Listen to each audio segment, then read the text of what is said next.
Ertalabda mana saharlikdan keyin yotib olmasangiz, zikringizni aytib, tashqariga chiqib ozgina yursangiz, masjidga ketayotganingizda qushlarni sayraganlarning ovozini eshitasiz.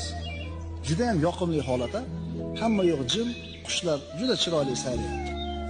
Kimdir qush sayraganini eshitadi, kimdir Allohga tasbih aytilayotganini eshitadi. His qilib ko'rganmisiz shuni? Kishining martabasi yuksalgani sari eshitish ham yuksaladi. Rasululloh sallallohu alayhi vasallam aytadilar: Makkadagi bitta toshni bilaman, u menga salom berar edi. Men ham unga salom berar edim. Rasululloh sallallohu alayhi vasallam masjidida xutba qilib turganlarida bir xurmo daraxtiga suyanib xutba qilardilar. Rasulullohga minbar yasab bergandan keyin Rasululloh bu daraxtga suyanmay qo'ydilar. Shunda daraxtni ingrab yig'laganligini aytadilar Rasululloh sallallohu alayhi vasallam. Demak, inson nafsi, iymoni yuksalgani sari u bilan tabiat o'rtasida uyg'unlik paydo bo'ladi.